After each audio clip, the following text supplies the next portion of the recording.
change, but more money and more problems, more investments and more properties only mean more home invasions and more robberies. 6 out of 10 more licks and get a white and more hobbies. Where the fuck you from? My city be going dumb. I gon' hold you with all dog. She get litty in the slums. If we want it, we gon' take it. We ain't asking for nothing. And if we never seen you do it, then you capping, you frontin'. It's capital punishment if you come to the block. Running your box like niggas won't get down on the spot. Shit be happening every day. Got news break on lock. Fuck 12 forever. Ain't got shit to say to the cops. You feel me? It's too much to break down on the history. Just know when it come to violence, it's a lot of them memories. You ain't from here, be weird for you to join on the chemistry. Cause anything I tell you be an unsolved mystery. Let's fade made me. Don't never try to play me. The smoke you don't want, niggas rolling like the Navy. Crowd going wild, now I'm beefy, extra gravy. King in my town, nigga, fuck you, baby. Let's fade made me. Don't never try to play me. The smoke you don't want, niggas rolling like the Navy. Crowd going wild, now I'm beefy, extra gravy. King in my town, nigga, fuck you, baby. It's the block. Now that's what it's supposed to sound like. Season 4, my girl Shane, my boy Sick. Oh man, we got one. It's the block, nigga. It's the block. And I am your boy Bo. What up? This is your boy Tugboat, and this is your girl Key Marie. And we are back today. This is official season 4, and we are kicking it off with some very good people. Today, I would like to introduce Mr. Judge Smith, straight out of Charlotte. District Court Judge. He don't need Smith, me to introduce okay? himself, but I'm gonna point to him and let my man get busy. Thank you so much for the opportunity. I'm District Court Judge Keith S. Smith out of Mecklenburg County. I've been on the bench for approximately 2 years at this point. Initially, I was appointed by the governor on July the 20th of 2023, and I was elected most recently on November 6th of 2024 for a four-year term. So I'm really excited about the opportunity to be here. Great. Congratulations, by the way. Thank you. Absolutely. All right, guys. So today we're gonna take you on a journey to learn Mr. Smith's whole background, what got into him, and pretty much just walk on this journey to become a judge. So kick back, relax, and yeah. Let's get into it. All right. So, what was it like growing up on your block, and how did it shape you, shape the man that you are today? Yeah, I think in our preliminary discussion, I talked a little bit about how I got to Shawnee Grove, the big city of Shawnee Grove, the metropolitan spot that we all know about. I was born in Brooklyn. I was really blessed to be adopted at a really early age. I shared some of the challenges that my family of origin had, but being adopted by some older individuals in Shawnee Grove shaped my life. They were approximately 58, 57 when I was adopted. And I grew up in a small rural community. Small house, probably about 700, 800 square feet. 2 bedrooms, 1 bathroom. We actually had a wood stove for a period of time. Now, I know y'all don't know anything about chopping wood and coal and all that, but I bet that helped develop me in terms of early on in life, because something my parents taught me early was the value of work, but also the value of helping others. Just by the very fact that they were willing to take a chance on me shows you the type of people they were. And they were like that with everybody. It wasn't just me. That's what helped develop me. And in terms of growing up, where I grew up, country town, we did country things. Played football out in the dirt and baseball in the dirt and, basketball in the dirt. Everything was in the dirt. Obviously, so did you race with your shoes on and off, man? That's a country question. Yeah. Yeah, well, I wasn't ready for the nails and the glass, so I kept my shoes on. That'll work. So it seemed like you had a very humbling upbringing, which means a lot along your journey into the front for what you do now. So who or what inspires your journey into the legal field? All right, I'm going to start back with my parents. My parents didn't have advanced educational backgrounds by the 3rd, 4th grade because, during the time they were coming up, those educational opportunities really didn't present themselves that often. So they always had books in the house, though.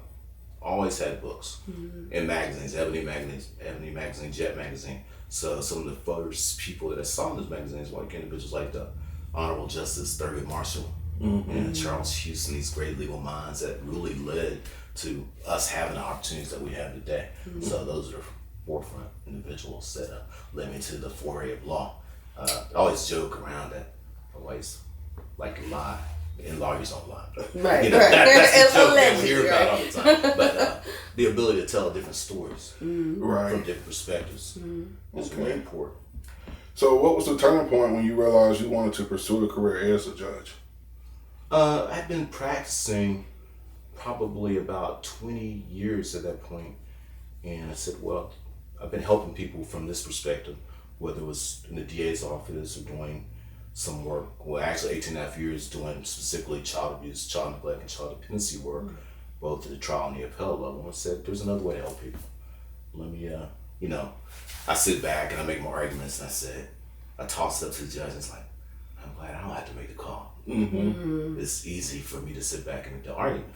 I did my research, did my diligence, but the judge has to make that call. And you go back and talk to your colleagues. I can't believe Judge XYZ did that. That's some crazy stuff. But now the shoe's on my feet.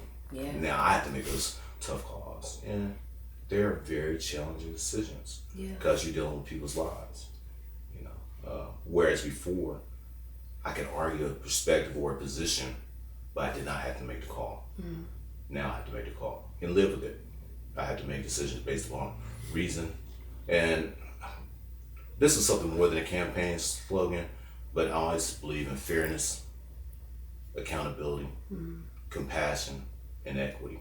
You got to have all those things in combination when you're making decisions, when you're dealing with people's lives.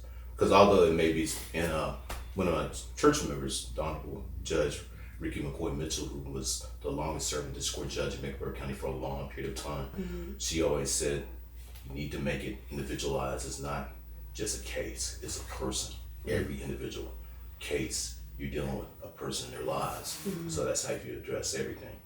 How you ever feel like you got one wrong? I'm sure I've gotten something wrong. Because you're human. Right. Like in our preliminary discussion, you're human. You're going to make mistakes, and you are going to second guess your decisions. But if you can live with the decisions you make and you're based upon reason and fact, all you can do is the best you can do. That is kind of interesting because this past year I was on the opposite side as far as hiring people and having a team work under me. And that was like the first time I ever had the power of hiring and firing anybody. And you're right, it is a difference when you're like, man, I ain't got to deal with that person. Should let them deal with it. But then it's like whenever you have to make that decision is, how many sleepless nights have you endured? Because I know for me, I know it's like probably like two people that, I was rooting for so bad to do right. But it was just like, once you fake stuff and my people find out, it was like it was out of my hand at that point. So I had to do the dirty job of, punishing them by letting them go. And it was like, I can't believe that I had to make that decision. I've been in the people business 36 years, so I've had a lot of sleepless nights between working in the prisons, being a probation parole officer, doing child abuse investigations for 10 years, both as a regular investigator and then doing emergency investigations to dealing with the work of child abuse, neglect, and dependency. Had a lot of sleepless nights, and I actually had a sleepless night a few weeks ago because I made a bond decision. And I saw the bond decision pop up. It's like, district court judge reverses no bond decision for this individual. And I gave the person a high bond based upon the facts of the case that I heard. But still, I'm like, come on, did I make the right decision? Because you always want to make sure that these people are not being convicted of anything yet. So they do deserve their time in court without that judgment. But then the flip of it is, you don't want to endanger the community. Agreed. You want to make sure that the community remains safe.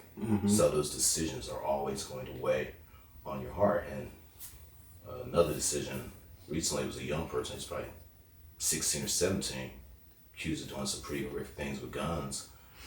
Is that the case? Oh, I wonder if that's the same. I'm so there's sorry. multiple cases. I know, I'm sure there's a lot of cases.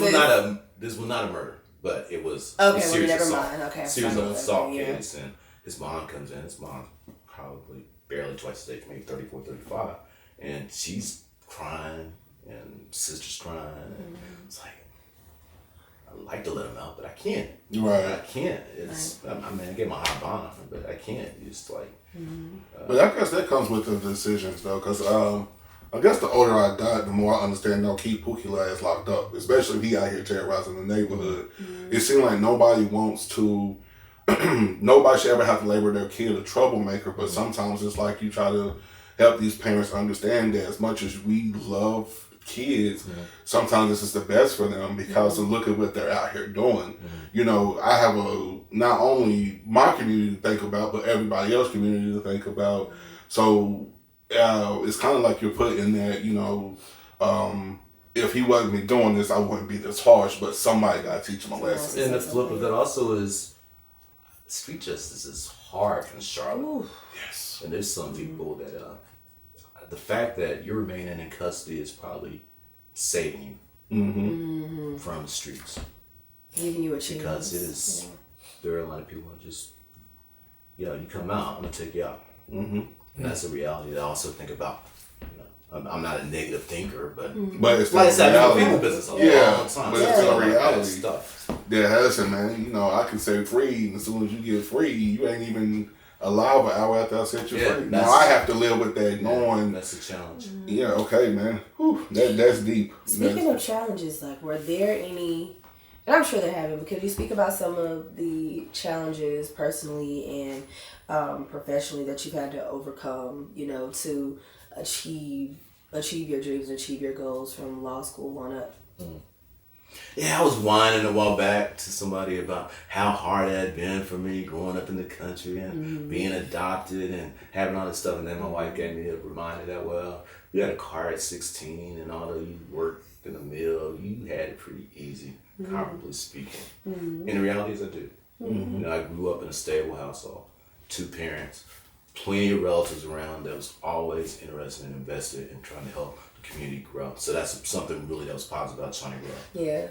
Maybe lower socioeconomic area. Right. Not a lot of folk with education, but folk that were dedicated to helping folk.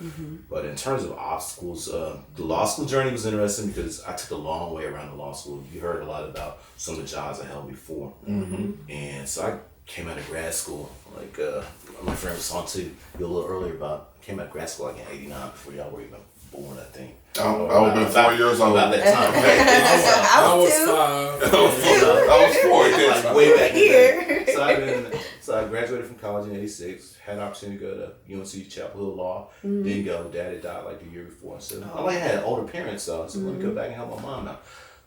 So did the grad school thing, done me, got a new car. Instead of doing the deferment and just going to law school. And law school was cheap. Worked, did other stuff, and I didn't go to law school until 12 years after I got out of grad school. Oh. 12 years after I got undergrad. 12 years after I got undergrad. My wife said, "You can talk about this law school thing forever." So put up or shut up time, essentially, right? Pretty much. It's like, all right, so I applied. So I got accepted I got waitlisted to Carolina. I didn't get into South Carolina. I got into Central. Okay, Eagles. I'm trying to see the colors. And I got into Wake. And Wake, and this is way back in the day, we're talking about like 1998. Wake was like 32,000 a year or something. Oh, that was very inexpensive back, you know what I'm saying, in comparison to now, I'm sure. Yeah, it's like, I think it's like $900,000 or $100,000 per year. Oh, yeah, now. But Central was about 10. 8 to 10. It's like, I have a 6-month-old. I got a family support, so let me go to Central. It just makes more sense. And Central has really produced some of the best litigators in the state of North Carolina. Agreed. Absolutely. And you look at it historically, that's where more than probably 70% of African American attorneys have evolved from or come from. Probably in the state of North Carolina, definitely, but in terms of nationally, great national school. It is. So I commuted from Charlotte to Durham. Oh my And I did a goodness. day program. And I worked at night. So my work schedule was, I was doing child abuse investigations. So my work schedule was 4 days on, 3 days off, 3 days on, 4 days off. And the days I wasn't working, I stayed with my line brother, a member of Phi Beta Sigma, who lived in Durham. So that helped cut down on my commute. But even with that, I still drove about 180,000 miles in 3 years. Wow. So people talk about grade point averages, but my grade point average was probably suspect. Ooh, I was waiting on it. I was like, no, But I graduated. You did it. Right. Absolutely. You finished. I passed the bar That's first it. time. So Oh, good. it's a blessing. But my wife held it down. Yeah. My wife really held it down for 3 years. So So it seemed like family was one of your biggest influences in your drive behind where you're at today.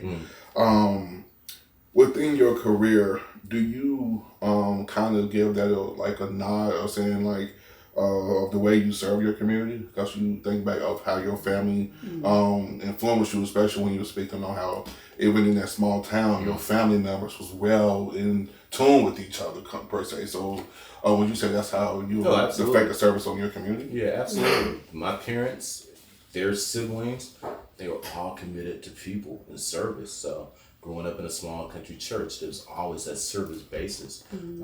So I've always been committed to serve. Okay, sweet. Yeah, just like my father, my uncles, they were given, the shirt off their back. That's just the type of dude they were.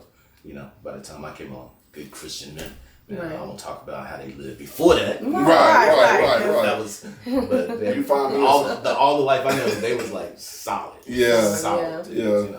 Yeah, you give me somebody who ain't never had a past, I'll tell you they some robots, so they ain't real. Just get me out this dream, because if I walk in the room with everybody's for their record clean, I'm in the wrong room. Someone with a wealth of experience in juvenile litigation and criminal law, what case or moment stands out the most what stands out as the most impactful in your career? Some of the most challenging cases I've dealt with have been some of those child abuse cases, because I've seen some really horrific situations. For example, an individual that impregnated his child. And actually, it was really weird because he had gotten custody from the biological mother who lived out east, which sounds like a great thing, right? It's like this guy's doing what he's supposed to do. He's bringing Go dad, That's like great. And he has this daughter here, then he has 4 other children with this other person. And he's taking primary care of all 5 of the children, because the other lady has a child who's disabled, physically disabled. So interestingly enough, they stay in 2 different households. He's here with he's there with 4, actually 5, and the other lady's over there with the 1. But he's perking on all his children. That's probably the worst case in my head in terms of just long-lasting impact, because the challenge is those children may never be, recover from that. Now, it's dealt with a lot of child death cases. Those are bad. Those are horrible. A lot of serious abuse cases. Other cases that bother me is just the amount of violence that's being perpetrated between young folks specifically. It's nobody fights. Right. Everybody shoots. That part. It's like everybody's scared to lose nowadays. Yeah. And they end up being the biggest loser when you get sent this life. Right, like you have a right to have a weapon. But my weapon stays in the house. I don't run around wave my gun, because that decision is irreversible for 2 people. Yeah, I have a good friend who call them life changers. Like when you pull that life changer out, it's no turning back. That's what it takes. It takes 5 pounds of pressure to change your whole life. Less than a second. Exactly. And your life's messed up. The other person's life is gone, messed up. So those are the altering cases that really bother me the most. And a whole lot of substance use cases. Like child substance abuse cases? More adult. The trickle down. The child. You do see some level of it, but it's not nearly as traumatic as with the adults, especially now with the crack was bad, but this fentanyl, heroin it's like immediate. Yeah, the heroin immediate death thing that you see, because I've seen people with really good socioeconomic backgrounds, laid out like real quick, as well as people that are more impoverished. What do you think are some of the worst influences on the youth now? And because when you were talking about about them always shooting, never fighting, I've noticed the uptick in that, just in my 30-something years on earth too, where people just seem to forget how fast your life could change when you pull that trigger. But that doesn't seem to deter a lot of young people from doing so. It's in the music. I would say the music is the most thing that got kids out here doing stuff like this. I think music is challenging, but I don't place the blame on music. I place the blame on the us. too. I blame us because we don't teach dispute resolution skills or conflict resolution skills. Even if you look at social media, everything is like quick. We're talking about everything is instantaneous in terms of gratification. How do you solve a problem? What's the quickest way to solve a problem? You eliminate on the top versus, we used to fight and Next day, you boys, whatever. I was Maybe saying, it's my next close day. friends, motherfucker, I know when sure. we got in the front yard with for about a couple minutes, forgot what we fighting for, and then thing you know, it's a lifelong time Right, friendship. like, Right. seriously scrapping, and then you're like, cool. Yeah. Yeah, so that's not what we see now in terms of conflict resolution. And people, when I was young, I mean, y'all was still young, y'all think a little differently. But when I was 20, you know, I didn't think. I did, For sure. but I didn't do with a gun. Yeah. If somebody would have brought a gun, that would have sounded like that. Even when we was growing up, Yeah. killing was there, but it wasn't like it is now. Like now you hear like 16-year-olds shooting 18-year-olds. I'm like, bro, that's or 20-some-year-olds. Like that's crazy. Like these kids I would have to say. throwing their lives away just that quick. Yeah. Over And they don't know. over. They do not know what they're getting themselves into. Haven't worked. And the prison I worked in was a minimum security prison unit, which is low level, but it's still prison. Yes. And I've been to real prisons. Have y'all been to any real prisons? No. Oh, it's a whole nother. Outside of Outside. this. I was having to say outside Outside of of Oz business. and like outside of Netflix. Oh, no, not no. messing That is a with me. whole- Outside of watching it on TV. Yeah, nah. no. Y'all visit Piedmont. But like I said, some of the guys I grew up with, including a lot of my biological brothers, have been to gladiator school, has been to the Fed camps and things of that nature. And sad to say is that one of my brother, his mind frame is, bro, if I can survive this prison, I'm not scared of shit. You know what I Well, mean? if you can survive that prison, you shouldn't be. Right. My homeboy went to Fed prison. He said it was like vacation in there because he used to email me. They could email in there. They That could was get on a the thing. internet. You know what? On That was TikTok, different. there's a whole side of TikTok called Prison Talk, and like, Oh yeah. oh my, And he was like, it was people in there that was in there for money laundering, kingpin. They had more years than people that was in there for murder. Like it was crazy. I was like, damn, that's crazy. Yeah, it depends on the facility, but these state facilities, Yeah. serious state facilities, nobody's built for that. No, yeah, Nobody's no, built for that. And you know, of course, he always say, you know, time is time. Don't nobody want to do no time, whether it's Right. an hour or 10 days. Nobody want to do some time. And that's also what kept me because I had to do a weekend of a traffic ticket. ooh, I'll tell you something. That's when scary that for Sunday, me, when that bro. Sunday No. came, when that Sunday came, no. I said, now, sir, I go ahead and pay this ticket. I'll Good go ahead and take care of this. And really, it wasn't. I wasn't sentenced to a weekend. It was just I got It was a picked time. up. Yeah, I Yeah. got picked up and had to wait on the judge to come that Monday. That's the time. Man, listen, never again. I don't like. My homeboy Keith, remember he robbed the bank.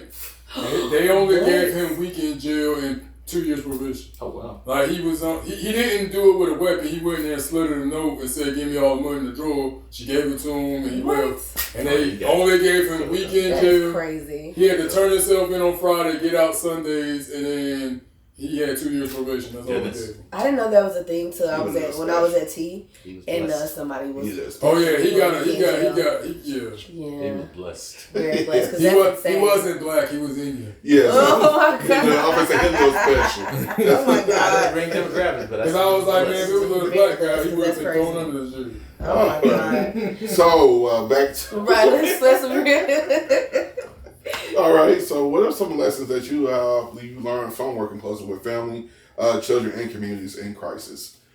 that everybody's an individual and everybody's situation is different. And you have to consider each person. Once again, going back to that quote from Judge McCoy Mitchell, each case, there's not a cookie cutter method. Every case should be individualized.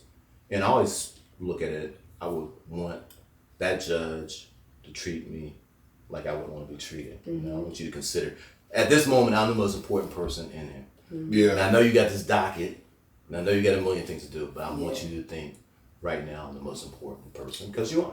Respect. Yeah. Because it yeah. is impacting your life. It may be like your traffic ticket you just mentioned. To me, it's like, it's just traffic ticket. But that traffic ticket to you, that weekend was important. critical, right? Very. I'm to my just said I recall my little friend. Okay, she said, I see you tomorrow. I said, oh yeah. Boy, she pulls off, they pull in. That's right.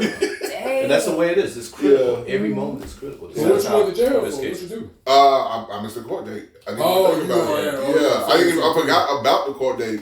And because it was in Greensboro, and it just slipped my mind. You know what I mean? Especially at that time, I was trying to like just got custody of my daughter, so it was like I'm trying to find her somewhere to stay.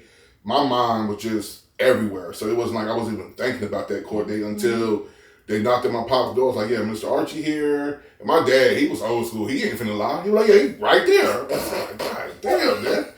And he opened up the door wide too and pointed. He right over there. I'm like, okay, you a snitch out here in these streets. Okay. But then he was like, man, just come on. I ain't gonna do this in front of your dad or your daughter. You know, just Saturday, Sunday, you coming home Monday. Mm-hmm. And I was like, all right, I can respect that. Ain't no need to make it bigger than what it is, you know. But man, listen, not getting able to get up and pick my blunts out in the middle of the night. Yeah, that's another thing. Yeah, I don't like small spaces, cold food or bad food or cold showers. So and somebody telling you what to do all the time. I went to jail one time and I ain't for an hour and that was enough. I ain't never want to go back to jail. I ain't even unfold the mat. The dude was like, hey, you ain't gonna eat your food? I was like, nah, bro. Nah, you got it right. It was a cold sandwich, some cold cookies and a fruit cup or something. They did not want to make it comfortable for you. Yeah. And on the topic of snitching, as a former prosecutor, yeah, how's that? Everybody snitches. You're talking up time. Yeah. I'm gonna tell him.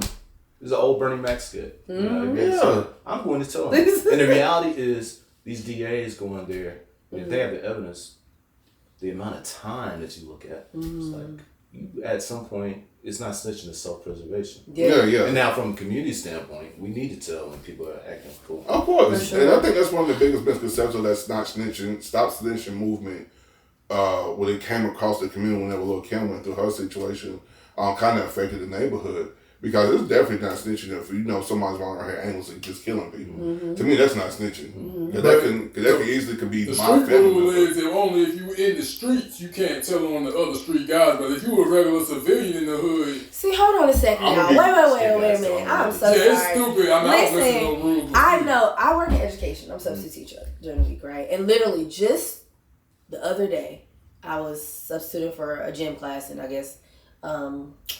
I was also, they just kind of bounced me around school. I had spoken to a student or whatever because he said something about snitching. He's like, I ain't no snitch. He's 13. I'm thinking this is an entirely different generation. This is an entirely different time. I'm not really like up to date with all the pop culture for that generation. But when I heard him say, I ain't no snitch, I was like, no. I just was like, no. I said, what? I want to say something crazy to you and I can't because I got to keep my job. Right. But I just cannot. I was like, what does that get you? I said, so you're trying to tell me that if, they've hurt your family, you look them in the face, you know exactly who it is. You're not going to say anything. He was like, no, I'm handling myself. I said, and so jail is okay? He was like, yeah I go to jail. And I was like, no, you won't. You're lying. But two, I just couldn't believe the way that even the generations after ours are still kind of at a place where that's a thing. As a judge, as you're seeing these cases with, and I'm talking about people that are very young, do you deal with people that are like... Fortunately, I'm not doing a juvenile rotation currently, right now. But as I had to deal with 16, I'm sorry, question, 16 and 17-year-olds that are... If you're 14 and older and you do something horrific, you can be tried as an adult. Yes, you can. So I deal with those cases in first appearances. Previously, as a DA, or as an assistant DA, I dealt with a lot of That's still very young. How do you deal like with the juvenile cases where you're just like, how do we get here? You only been on Earth 13, 14 years. How did you even get here in 13, 14 years? That is probably the most troubling type of cases that we deal with because, as you indicated, they haven't been here very long, but now they're having to deal with adult problems, outcomes, and potential situations.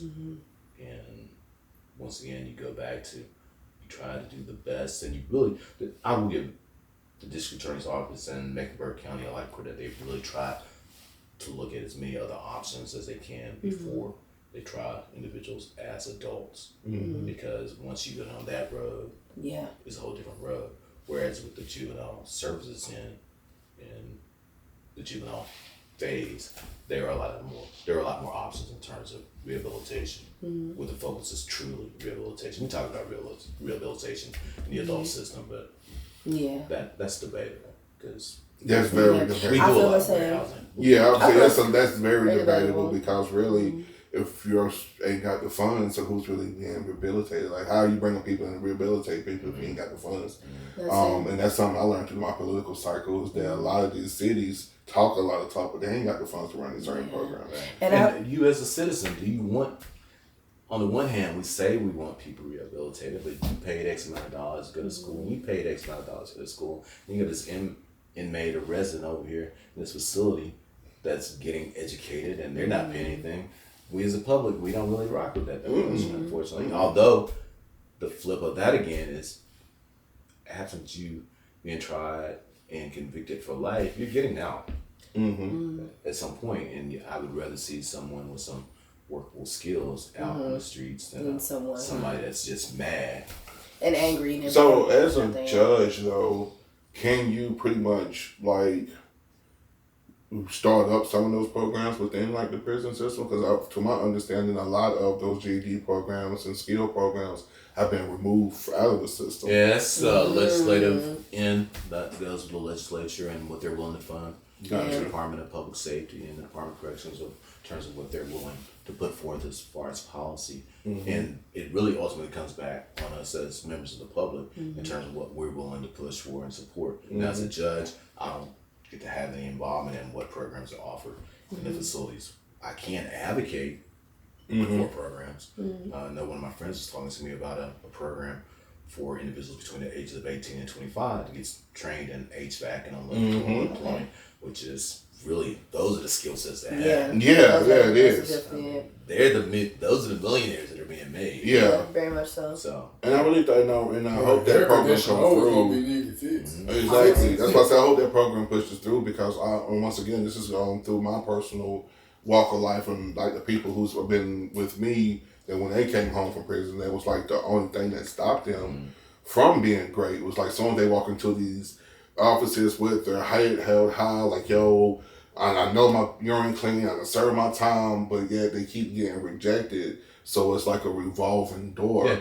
But I kind of feel like if those programs come into play, because I'm just going to be honest with you, for what I've seen, every time I direct somebody to like the Goodwill or places that's offering those HVAC classes to low income people, a lot of people don't take advantage of those things for whatever reason. Now I ain't gonna say don't nobody take advantage of it, because I'm a prime example of taking advantage of them. Because when I stayed in Winston, I did that route because I'm like, I don't want to go to college. I done tried the college thing. I just barely got my GED. College was all right, but it wasn't for me. So let me go get some trades underneath my belt, and I thank God that I did. Trades are everything. So I just feel like I really hope that that program come available, because a lot of those guys walking out need that kind of head start. The individuals that I know that are doing really well, that were incarcerated, I have a very close relative that did. It took him a while to get his life together, but did a lot of time. But he was cutting hair when he was incarcerated. He got some barber skills to whatever courses they had in the prison, and he got out, went through the program, got his license, and he's good. It's like probably about 12 years. So and a CDL. You got a CDL too. So with rehabilitation, as far as the prison system is concerned, I would like to kind of touch on me being on the education side of things. When you guys were, first speaking about rehabilitation, I know a lot of people feel like there's not really much being done or what could be done. And me being on the education side, I noticed that within the school systems, there really isn't a rehabilitation, in place. It's more so like you send a kid out because they've done something that deserves a consequence. You send them out to the principal. You send them out to choices, or what we used to call ISS, but it's called choices now. And then they go down there. They're happy to go. They're just like, yeah, send me the choices. Or I'm like, well, if you don't want to be here, you need to excuse yourself because you're disturbing everybody else. I'm like, fine, I'm out. I'll go to choices. Like, I've even heard of I won't say the school, but that particular choices room has a PS5 in it.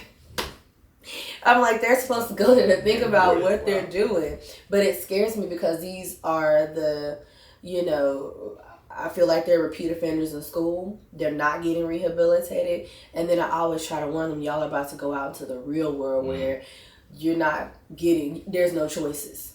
You either make a better choice or you're going to be in jail. Do you feel that the education system could use a facelift as far as rehabilitating kids so they don't end up in your presence? I normally don't delve into the world of education because that's your space. Yeah, I get that. But I do philosophically agree that there needs to be some additional options in the educational space.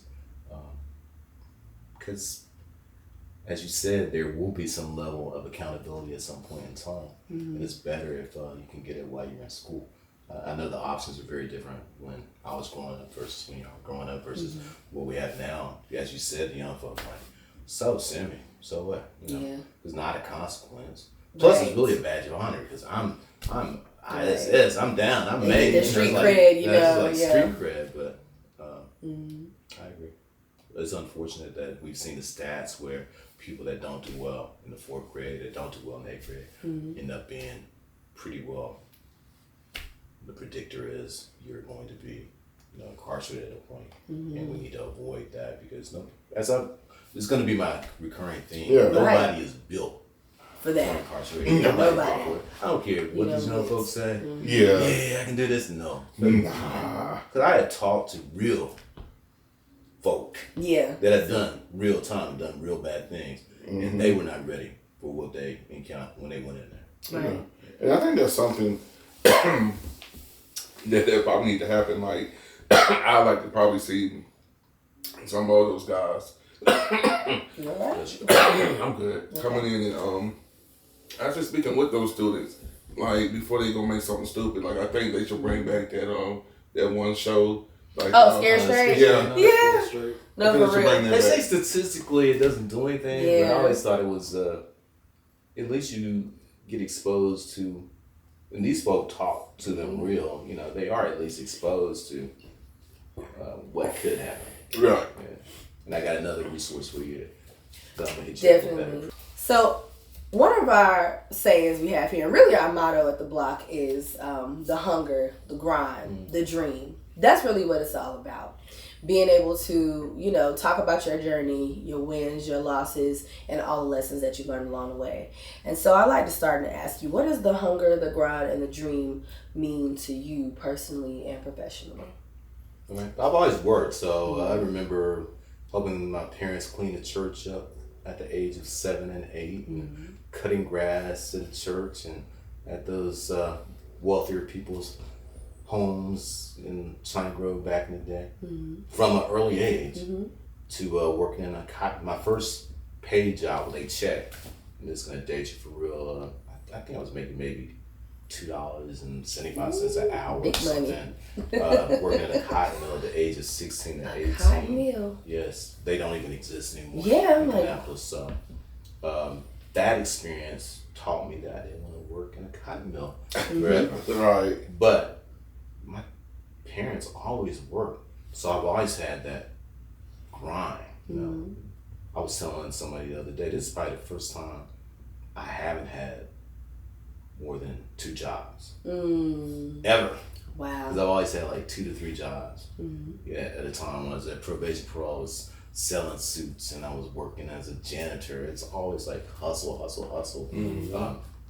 More recently, when I was with the DA's office, I was teaching at this place and that place as adjunct. So I've always been in the mindset of getting forward or moving forward. I used to sell t-shirts back in a time period when we were doing the Black Empowerment t-shirts. And got a story with your boy Sean Combs. And back in the day in Virginia Beach, we sold them we sold them about 3 or 4 dozen t-shirts. Oh man, that's sweet. Wow. It's before all this.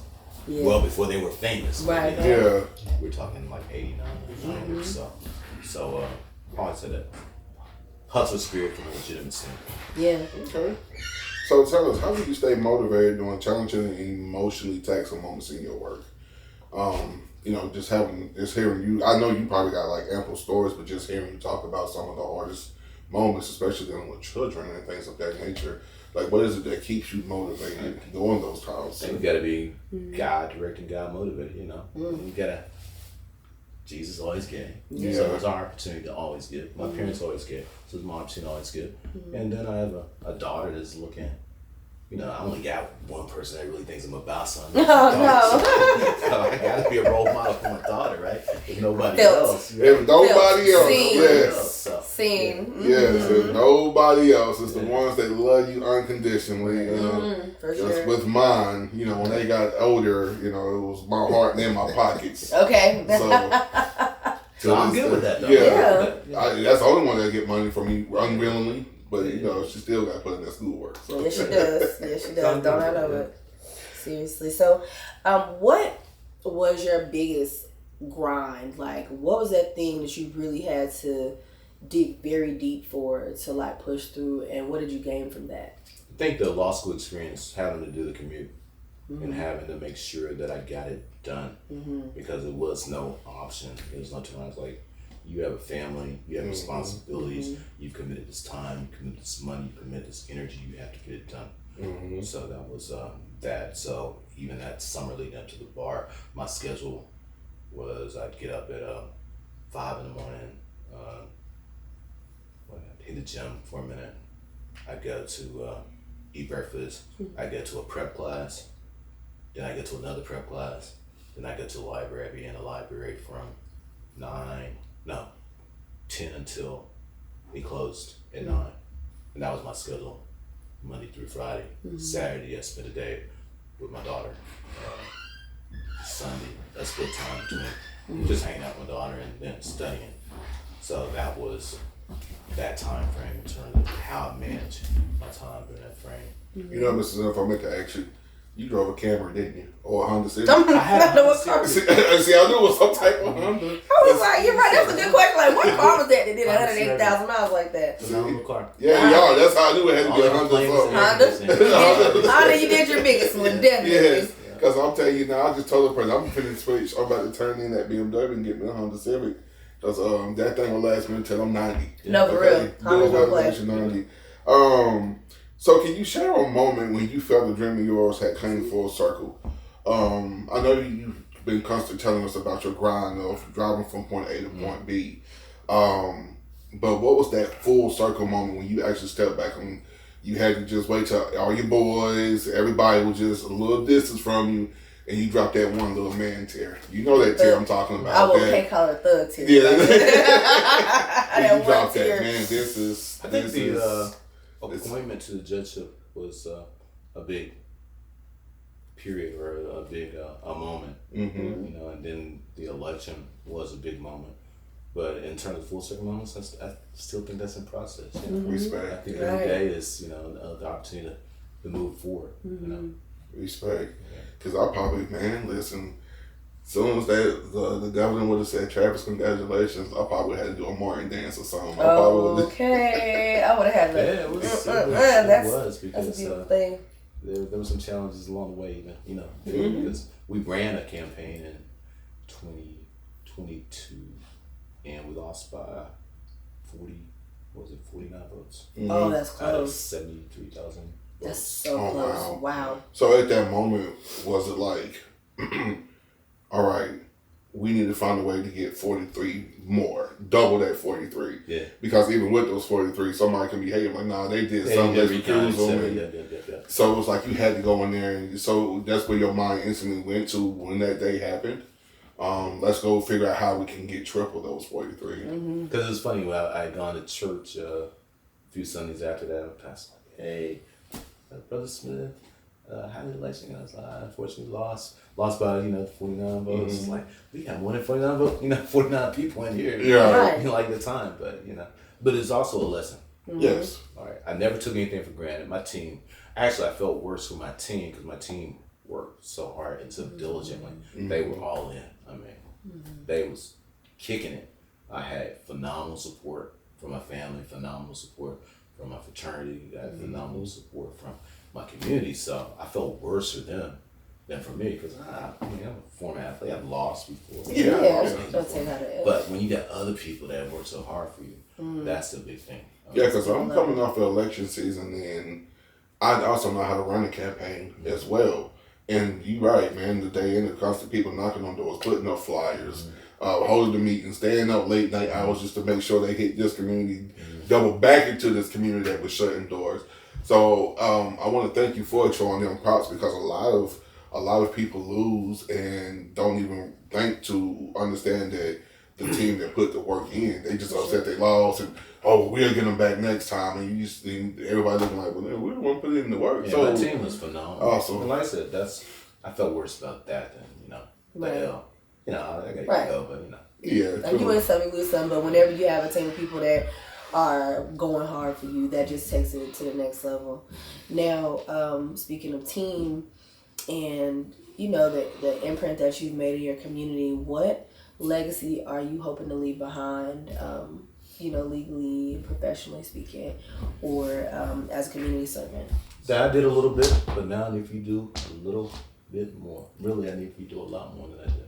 Because I was able to build a little bit on what my parents did and their generation. I'm always amazed at how much they were able to accomplish with how little they had and the obstacles they had against them. And I haven't really had any true obstacles compared to what they're doing, what they had to do. Yeah. So I expect the next generations, your generation, Yeah. y'all gonna kill it. Y'all are killing it already.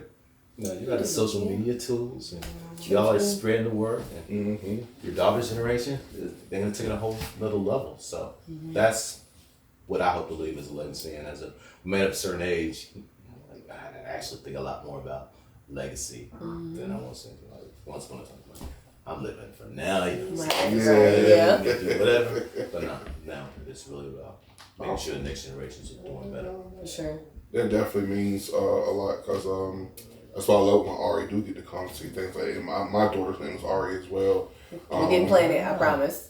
Because we them seeing us do this actually helped them kind of make a career choice almost like that. It's like it seems like it's always an option. I can remember seeing mom and daddy doing this, so why I can't do this? You know what I mean? So and then like being able to be seen and interviewing you and things of that nature is almost like put them in that mind frame that this is the legacy I want to continue and almost Plus our youth are so brilliant. Yeah. We talk a lot about young folk not making good decisions, but young folk are like brilliant, and I look at the talents and the skills and the mindsets. They can do whatever. It's just my daughter did something the other day, and I was like, at first I was like, look, and I shut up. I was like, go ahead, show me that again. And now I can work the TV without no problems, baby. No, legit. Like, literally seeing my daughter be, because she's very artistic and she's a creative too. So I'm glad that I get to do this and she gets to see it because, like you just said, that whole path, her being able to see that, because I was artistic and creative growing up, but I wasn't in an environment where anybody even knew to do something like that. But watching her now get influenced by fashion especially, and then watching the clothes that she picks out and the things that she even buys for herself, and then her putting together these looks or putting together on me and knowing people's different body types and fashion wear, I'm just watching her develop and in real time. It is very cool to see. It is. What is this for? It's like, and I contested it. Yeah. That's what that is. Definitely me too. Dispute. Yeah. That then wasn't I called my convention. Yeah, we're supposed to pay that. So it happens. It happens. Well, okay, resend it, please. Oh yeah, my bad. My bad. Because I monitor what. As you should. As you should. Because with campaign funds, I didn't even realize, and I know we're going to get on to this, but with campaign funds, if I see that you're beating me, technically I'm supposed to say, hey, Keandra, I got $1 million and I can't do nothing with it. You take it and win with it. Like, I cannot sit on that campaign money no more. Especially if, like, my camp has called it, like, man, ain't no way we're going to catch up with these 100 votes. Go ahead and call her and just make the transfer. Yeah, they're real tight on campaign finances. It is hectic. Yeah. It is. It is. Trust me. That's why I said I can run a campaign. I just, I just need to actually find a so candidate. Stressful. I'm not there. It ain't stressful. You just gotta manage somebody. Like, you basically running that person's life. I'm running my life. And hers too. That's enough. That is enough. So God bless y'all. Because I tell people, and I learned this, if you can't name 5 people that will sit here and pay your bills for you, make sure they gonna pick up your grandma's medicine when they need it, then you don't need to run. Because you're gonna drive yourself crazy trying to do everything by yourself. Technically, they don't even want you to work. Because some companies, especially if you run the opposite of what their values is, if they find out about it, you can lose your endorsement? Well, not your endorsement, but your job. Oh, well, yeah, that's You know what I mean? Like, you got to work for those endorsements. Like, your endorsements come when people feel you and understand your movement. You know what I mean? Like if our campaign, let's say it was like we ran the block campaign, and Mr. Smith comes up like, yo, I'm digging y'all style. He'll go like 100K. We definitely got registered at 100K as soon as it touch our bank account. If not, here come the feds.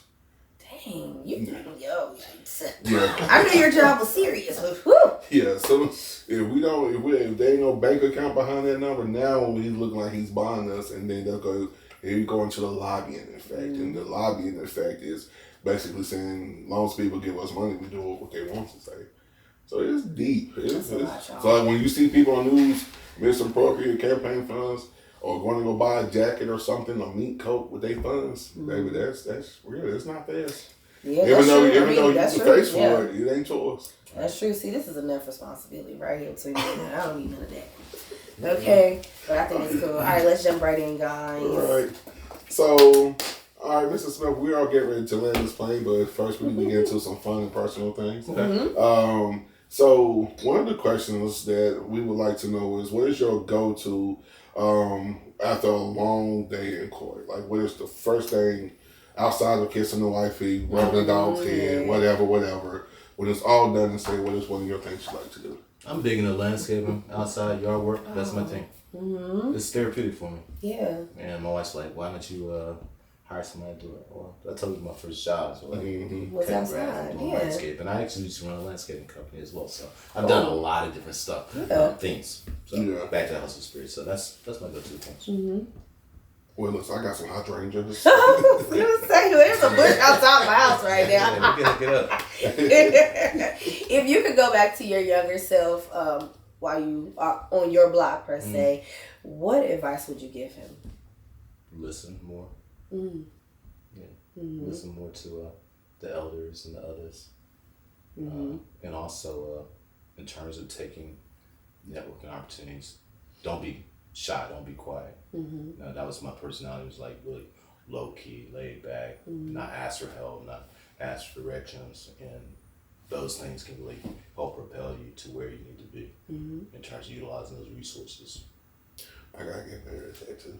Same. And definitely gotta get better at the extra for help part, because when you build a song from the ground up, it's kind of like you don't want to give nobody an opportunity to say, well, if it wasn't for me, like I hate that phrase. Yeah, I hate that phrase. And you can't take it personally when people project like that. Yeah, they know that they couldn't have did it without you. That's why they say stuff like that, for real. I need to work on that too, though, in terms of like listening, because I'm like a teacher, a coach person, so I can come off as very pushy. Kind of. So I have to take that time to just like listen to everything and really like you said, case by case with people. Sometimes I tend to generalize in terms of like friends and family, like, oh, your mommy is such and such, then y'all both be da-da-da-da. And I'm like, no, can't do that. So I feel that. All right, so who is someone you met along the way that had a very lasting impact on you? I've had a lot of individuals that I've encountered besides parents, of course, but I had a professor in college who was really instrumental in terms of just getting me to go forward, and it was interesting. It was a majority female, but she was invested in helping me move my career forward. And going back to, I was working the prisons. I was having a really difficult time getting a job at probation parole. I had an older frat brother who was actually on the other political spectrum from me. But I went and met with him and talked to him. We didn't really talk about the job. It's like, well, let's talk. Just give me some background information about you. Just tell me about yourself. And I told him about myself. Next day, the same job I had applied for, I think I interviewed for it, but couldn't get a job. Next day, I get a call from the person at the agency. When are you going to start? It was just like that. It was sweet. Yeah, that's what it's about like, too. I don't have to interview. I don't have to do anything. It was like that. So of course that individual had a long lasting impact. My church pastor at my home church back in the day. It's like, this is a professional individual. You know, the area I grew up, everybody's working in the mills or the railroad. You didn't really have a lot of professional contact, but at least you had that role model to look at from a professional standpoint. It's like, this is, a black man that wears a suit, college educated, etc. Not that that's even critical, but just having those people in your sphere is like very important. Seeing people do more than just the one thing. Yeah. So that's why we would say, I would say it's not critical, but it's very important that you have that. Because I would like to say, if it wasn't forced, I know I talk a lot about my friends that's from the side of the street I'm on, but I also have a group of people that's opposite of how I grew up.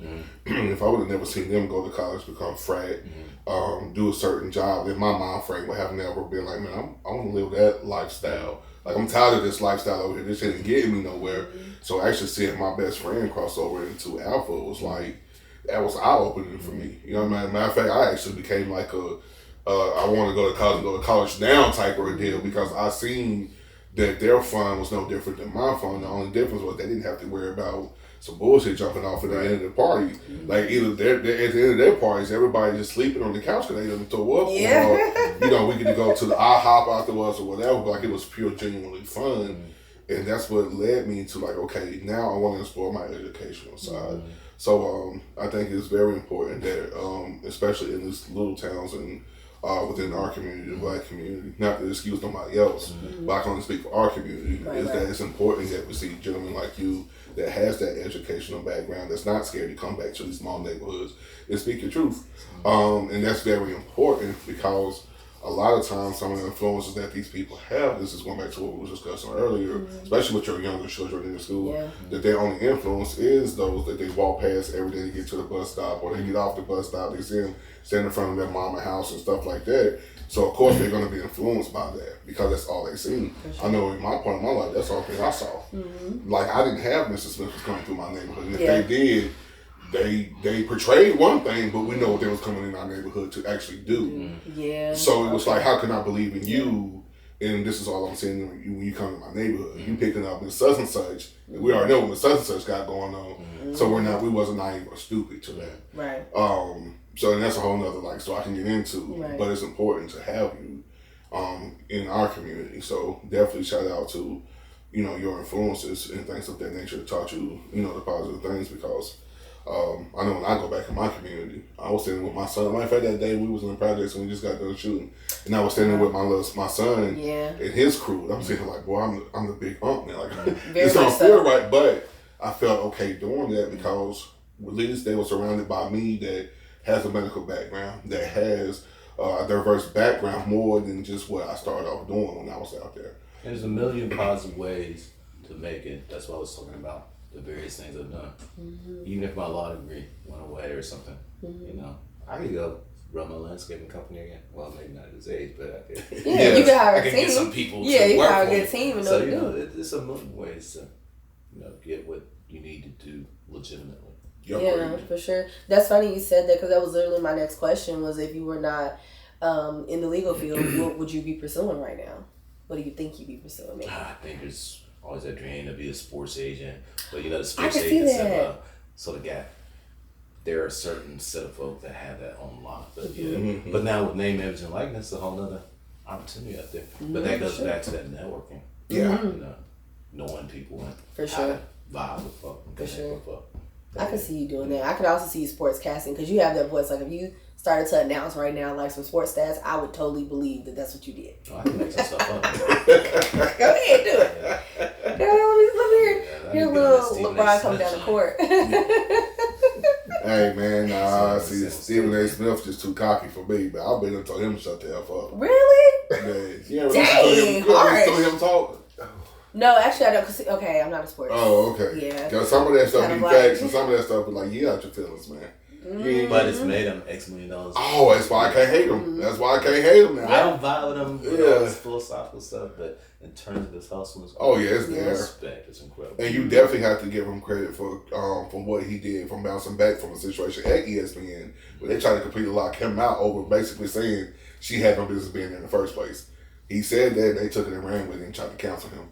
This was like the council before the council. I think it was about a basketball player, if I'm not mistaken. Like, it was, he didn't personally say, he didn't say she shouldn't be there. It was other words, but just said professionally, pretty much what he was on. Yeah, I missed that. So that's not one of those philosophical things. He definitely got in trouble for that for about It was on his schedule about a year behind it. Like, he lost his little contract and everything, but he fought the other way. We talk about making those choices. Right. But Making those sometimes choices, for sure. So what's one thing that people would be surprised to learn about district court? How it was district court judge. I'll make sure I get it correct now. That's it. District court judge Keith Smith outside the courtroom. I already told you I'm really country. Mm-hmm. Sorry fishing. Okay. But I'm also somebody that had that Brooklyn core in my head that I used to think I could DJ, which I couldn't. But Okay. yeah, I still got a bunch of records and stuff though. Mm-hmm. Yeah. First of all, when you pull up to the courthouse, what is your music? Oh, what's like? the playlist? Let's get you? Come on, man. Because I know what I'm I'm gonna tell you it's the Mighty Clouds of Joy, but it's probably not. No. Right, it's right. not. Come on. What's the genre? I do a little bit of everything. A little bit of everything. Because I know I'll go for gospel, trap. Right. Balance. I knew it. I know when I pull up to the doctor's office, baby, them scrubs. Oh yeah. You can't tell me I just didn't get off the block. Okay, man. I'm right in front of that school, blessed and gloved. You Yes, feel I me? am. Absolutely. I need that motivation. Then I start listening to lyrics and it's like, maybe I should Like, be. let me turn this down. It's like the other day, I found myself listening to country music all the way into work. I like You know, it. I Old like country and new country. what kind? Old country and new country. I have Because no it's idea. different. Matter of It's fact, true, it was. yeah. I'm gonna Because tell new you. country's still like Somebody redid Yeah. the everybody getting drunk in the club, everybody getting tipsy. Yeah, that's the Nigerian Oh, artist. Yeah, so Shabuzi, I put it right? on him, Yeah. and it was just flowing into like a different So that's, different songs. That's a different type of country. And I was like, oh. I was like, okay. It's a different vibe. And I'm gonna tell you Yeah. why I was listening to that because we did karaoke night, and it was like every time I hear that song now, it brings back a memory because the associates I was with, we had like a real good time that night. And this is the first time that we was able to let our hair down after the political season got in, that I seen a different side of all of them because we was all uptight, serious, and worried about winning the district in this area. So it was like every time we talked, it was always like in a war room type ordeal, trying to figure out how to get our people in the best place to help get these votes and stuff out. So seeing them in that limelight where we all just square dancing, singing and stuff. Oh, like, we was in there. Like we was in it's literally a spot in Durham called The House. I heard of them. That you could go in and it was Monday nights is free karaoke night. As long as you ordering some food or something, like you can just come in there. So we ordered literally like 100 wings and just like literally staying there. It was the most Monday or Saturday night I had in my life. I love that. And so it's like I woke up that one day just needing like a pick me up because being in and out of the doctor's office, man, it can get to you. Yeah. Especially when certain people come in there and think they can say anything to you, and as soon as you defend yourself, you know. All of a sudden, Yeah. So I needed to pick me up because something had happened that following day, that prior day. That was like, let me get some motivation going to this office. So do you line dance? I do not. No. I'm rhythmically challenged. No. My daughter's like a phenomenal dancer. My wife's not so much so. Is that one of the things that brought y'all together? Y'all both bopping off beat together? She's more rhythmic than me. I'm the Okay. king of the I two-step. used to step, but my knees are done. Listen, they're done. Check your light is on. Yeah, my knees are completely done. But for the podcast, it's Hezekiah Walker, okay? Okay, gotcha. Okay, got it. It As far as y'all It concerned. won't be Gotti. Got it. Got it. Got it. Well, listen. Get it together. Get it together. Because But you have some bounce, though, for real. You have to have some bounce. Yeah, you Yeah. do. Life is about, You do, and I kind of feel like your music collection too help you culturally appreciate other things. That's true, too. You know what I mean? Because when you start listening to country music, it ain't too far off from us. No, that's No, what I'm saying. That's what I said. yeah, That's what I it's said. the The new stories. country music, and even the old country music, if you saw the historical evolution that came from our music, blues, etc., they just twanged it up a little bit. That's it. Yeah. But now it's sort of like evolved back to a little Us. cross between Like R&B and country and Yeah, pop. that's Yeah, my it dog. definitely has. I miss my dog too. You know, my dog ran away by. You know what? Let me turn this because people, I'm not thinking about my dog now. So, So yeah. I appreciate this opportunity to hang out. Definitely. definitely We thank appreciate you for it. coming. Seriously, this has been absolutely amazing. I've Yes. enjoyed meeting you and getting to, you know, show the world, whoever will be watching, you know, exactly who District Court Judge Keith Smith is, just in case they were wondering, just in case they missed him on the campaign trail. Okay, here you are, Mecklenburg County, your District Court Judge. All right. Thank you. So, with that being said, this has been The Block. I am your boy, Bo, and this is Key Marie. And you can catch us at The Block Entertainment on Facebook, and our Facebook is... It's The Block. It's The Block on Facebook also. See, because I'm also with moonlighting as social media manager now, so y'all give me a minute to pull all this together. We gonna get it cohesive. Okay, but right now, just follow us on YouTube, The Block. Follow us on Facebook, The Block, or follow us on Instagram, The Block LLC-ENT, right? Right. Okay. That's definitely correct. Cool. Where you can catch up on many of our uploads from season 3. Definitely. That's still going on. And also getting to catch up on some stuff for season 4 as well. So we're heading in the right direction. This has been Mr. District Judge Keith Smith. And we are signing out. Deuces. Let's vape, baby, where the smoke stays sweet. Barbecue oozing through the gaps in my teeth. Dunbar roots, little Shan with a spark. Now the school shut down, but I still left my mark.